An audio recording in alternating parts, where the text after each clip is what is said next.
d'un côté, Maxime, tu es directeur opérationnel, à l'Intermarché à l'Hyper de Dole, Dole les Ah, Epenotes.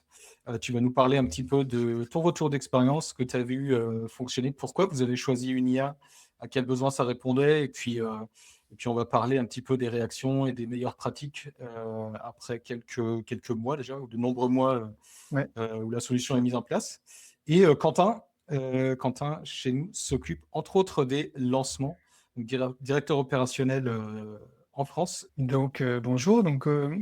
En quelques mots, ça fait 8 ans que je travaille à l'Intermarché des Epnotes, plutôt, démarré sur le non alimentaire et puis j'ai pris la direction du magasin il y a 1 an maintenant. Donc, bon, c'est un magasin qui est on est en hyper là depuis quelques années maintenant. Le magasin a connu un agrandissement, il est passé progressivement de 2 000 à 4 000 et puis de 4 000 à 6 300 m² là en 2015.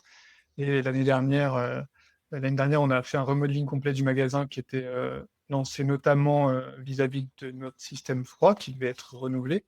Donc bon, quitte à faire les choses, on les a faites, d'un bout à l'autre. Donc on a un peu retourné tout le magasin et on en a profité pour revoir, les sens de circulation, l'expérience client, en fait, en tant que telle.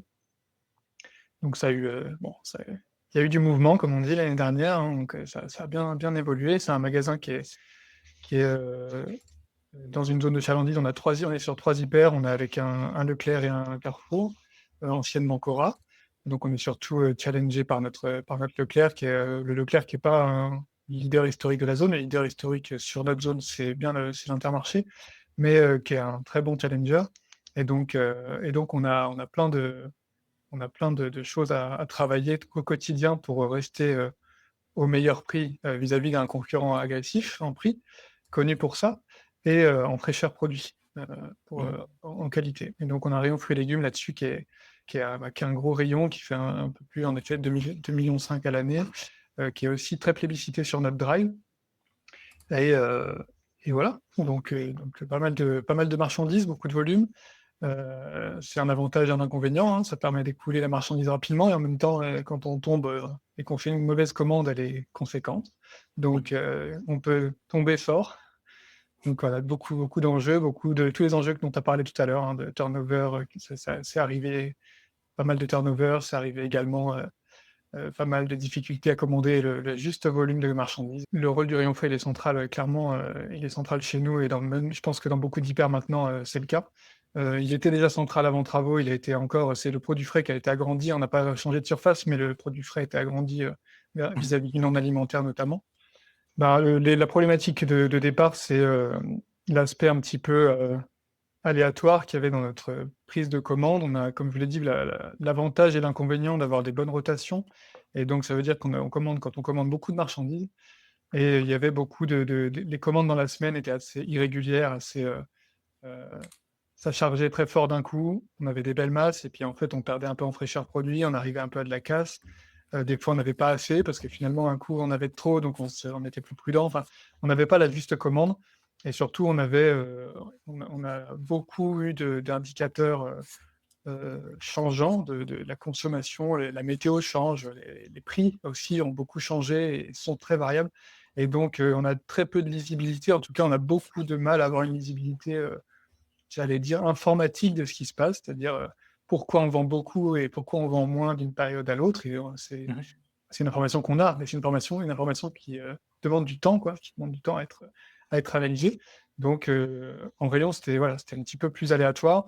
On avait besoin de régulariser, on avait besoin de standardiser un petit peu, puis on a aussi la curiosité, le réappro, automatique marche sur tout ce qui est, aujourd'hui, GenCodé. Ça a été une révolution, je pense, il y a quelques années déjà, hein, mais encore aujourd'hui, c'est un outil qui est central. Un bon paramétrage de réappro dans un magasin, c'est essentiel, et donc ben, on est très curieux de voir évoluer, de voir avancer, des solutions d'IA sur les produits traditionnels, et là, notamment sur les fruits et légumes, parce qu'il faut que ça marche. Il faut que ça marche parce que ce que ça a apporté dans les rayons, libre service, ça doit pouvoir l'apporter également sur des rayons de métier, et soulager cette charge d'analyse, pour le chef de rayon qui, lui, doit se consacrer, aux produits et donc à la fraîcheur du produit, à la mise en œuvre dans le magasin. Il y a beaucoup d'aléas. Enfin, je vais pas vous les poser toutes, mais il y a 1000 et une questions, et il faut qu'ils se les posent même avec l'outil, hein. C'est évidemment pas l'objet de l'empêcher de se poser toutes ces questions. Au contraire, par contre, c'est de lui apporter les réponses, quoi. C'est de faciliter l'accès aux réponses. On a fait un constat, tous ensemble des difficultés, rencontrées. On a parlé tout à l'heure des volumes un peu parfois aléatoires et des difficultés à passer la bonne commande. C'est pas quelque chose qu'on a, comment dire? Constaté que de notre côté, hein. Les gars au niveau du rayon, ils avaient bien vu ça, bien compris ça et donc on a essayé on leur a présenté et c'est le cas, comme une aide, hein, comme un accompagnant, un copilote, un améliorant qui va permettre de faciliter la prise de commande, au rayon. Pour dire, FreshFlow fait la FreshFlow se présente sur la tablette, hein, donc la tablette nous sert finalement de cadencier de commande et sauf que c'est un cadencier de commande qui, se remplit à 80-90 par lui-même. C'est-à-dire qu'il prend en compte, on envoie les ventes, on envoie les livraisons et cetera. Donc il y a toutes ces informations-là qui sont rassemblées. Quentin en parlera un peu plus sur la technique et ensuite, nous, on vient ajuster ça, au réel avec, notamment s'il y a eu des aléas, hein, de la casse notamment, qui n'aurait pas été renseignée. Bon, on est obligé de l'ajuster. De la livraison directe qu'on n'aurait pas eu en fichier, ben, pareil, qu'on va rajouter manuellement. Donc ensuite, l'outil, on met à jour l'outil comme on ferait le tour des stocks, comme on faisait le tour des stocks le matin.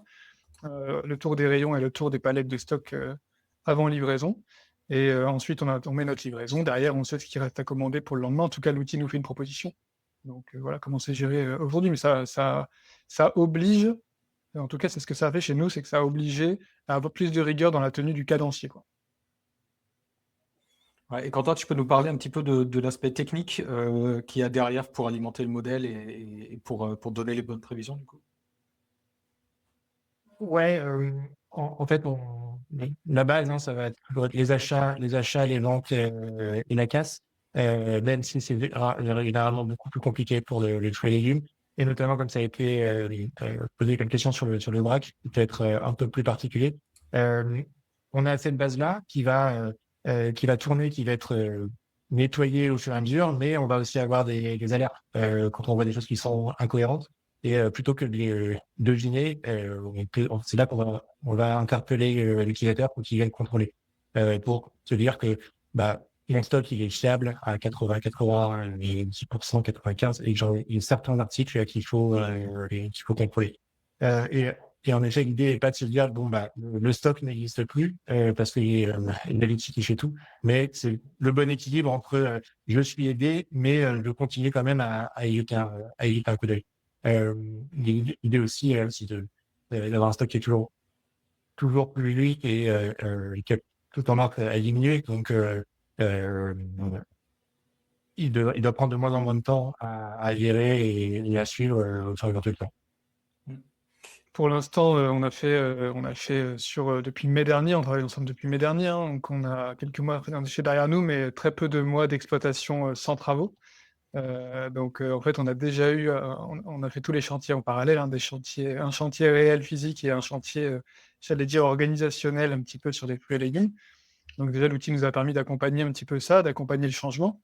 On a remis à jour, les implantations, on a remis à jour, tout ça, en fonction du nouveau mobilier et on s'est, je pense, un peu mieux adapté que si on avait été, sans ça, à la période.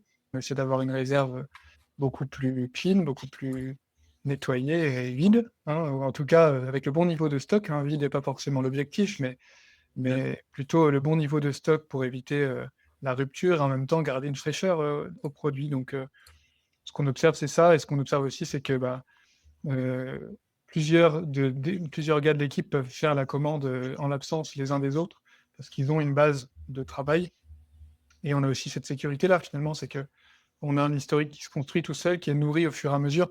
Encore une fois, c'est pas des choses qui sont nouvelles, hein, si on est écouté par des responsables de rayon expérimentés, ils savent tout ça, ils le font très bien, mais par contre, ils savent aussi à quel point ça prend du temps et ça se construit dans le temps et là, la tablette quelque part, elle est simplement là pour, standardiser les choses, obliger en peu tous les jours à consulter son historique et à le transmettre de manière à ce que ça soit compilé, de manière automatique et suivi dans le temps. Donc clairement, j'attends beaucoup encore de l'outil à l'avenir. Je pense qu'on est au tout début de ça.